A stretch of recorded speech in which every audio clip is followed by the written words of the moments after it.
chance d'être reçue chez la grande Malika Hamidi, qui nous fait l'honneur d'accepter de répondre à une vidéo sur qu'est-ce que l'islamophobie genrée en Belgique. Alors pour ceux qui ne la connaissent pas, Malika Hamidi est avant tout de nos jours connue comme auteure d'un ouvrage publié en 2018 et intitulé « Un féminisme musulman et pourquoi pas ». Pour ceux qui ne le savent pas, cet ouvrage est avant tout issu de sa thèse de doctorat, puisque Malika est docteure en sociologie, et qui est intitulé « Féministe musulmane dans le contexte postcolonial de l'Europe francophone, stratégie identitaire et mobilisation translocale ». Et c'est de par ce parcours que Malika s'identifie avant tout comme chercheuse, intellectuelle et théoricienne du féminisme, de l'islam et de la citoyenneté, mais aussi comme militante. Et c'est ce qui fait qu'aujourd'hui, nous avons pensé à elle pour nous éclairer sur le concept d'islamophobie genrée.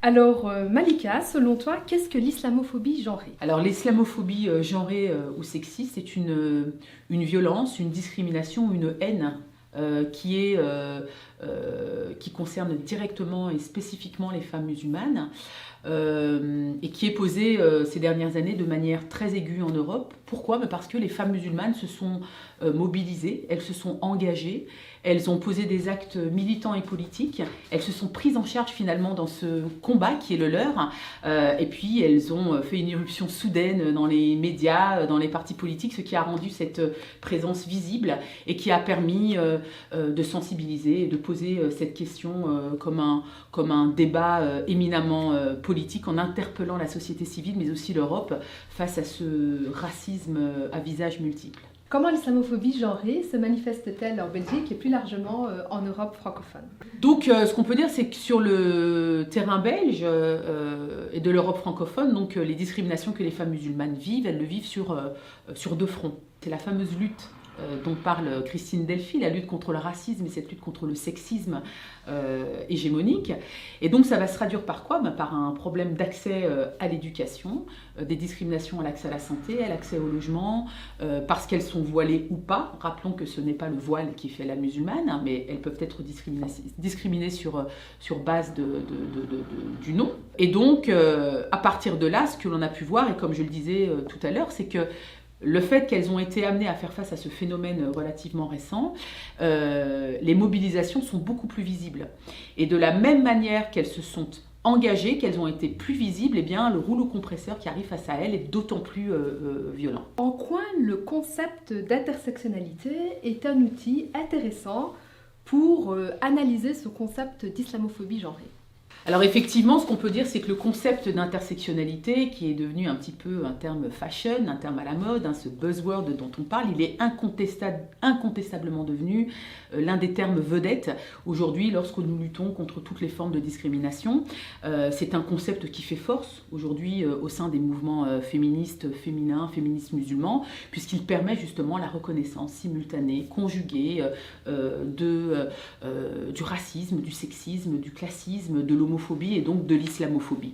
Et donc c'est un concept qui présente quelques avantages. Pourquoi? Parce qu'il est plutôt dépolitisé, il est proactif, il présente l'intérêt d'une approche multidimensionnelle et surtout il est prêt à l'action. C'est-à-dire qu'on peut l'implémenter très pratiquement dans des programmes politiques, etc., dans des stratégies de formation, etc. Maintenant qu'on sait ce qu'est l'islamophobie, comment elle se manifeste, quelles sont plus particulièrement les conséquences, ou plutôt l'impact psychosocial dans le quotidien des femmes musulmanes qui subissent cette islamophobie genrée au quotidien? Alors ce qu'on peut dire, c'est que l'instrumentalisation de la question des femmes aujourd'hui, notamment sur les affaires dites du foulard islamique, qui a justifié des lois stigmatisantes et islamophobes, a marginalisé toute une génération de femmes. Elles ont été exclues du marché du travail et donc elles ont été fragilisées sur le plan économique, elles sont fragilisées sur le plan évidemment psychologique et cela les amène pour certaines à un repli identitaire que justement les mouvements féministes et la société civile souhaitent combattre.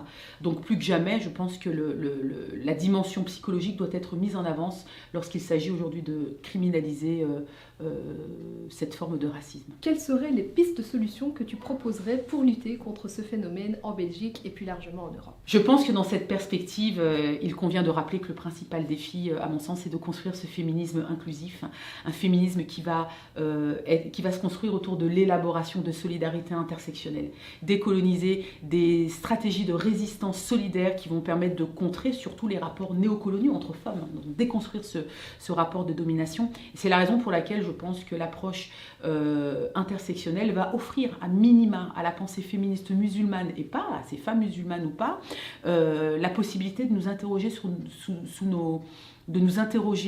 à propos de nos propres angles morts.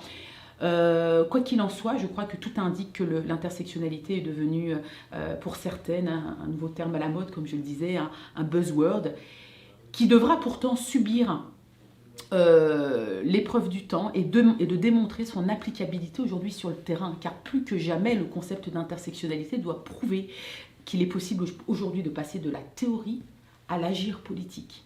On est beaucoup dans la théorie et on ne voit pas encore assez suffisamment sur le terrain l'agir politique et la mobilisation politique autour de ce concept.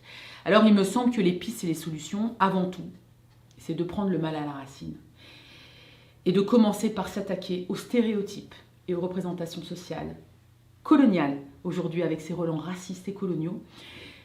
C'est véritablement déconstruire cet imaginaire collectif sur cette image que l'on a de la femme musulmane soumise, cette femme oppressée sous un foulard. Et ces stéréotypes qui sont si responsables de violences physiques et symboliques. Physique, parce qu'aujourd'hui, on a des femmes qui se font arracher leur foulard dans la rue, dans les bus, etc. Et symbolique, parce qu'aujourd'hui, on vote des lois, mais qui sont dénoncées jusqu'aux plus hautes sphères des institutions internationales, comme l'ONU, qui pointe du doigt la France lorsqu'elle fait voter une loi contre le foulard. C'est sensibiliser aussi au sein des communautés musulmanes, sensibiliser dans la société civile, dans les écoles, revenir sur les concepts d'interculturalité, etc. Et c'est surtout interpeller le politique et l'Europe sur cette question éminemment politique afin de criminaliser ce nouveau racisme.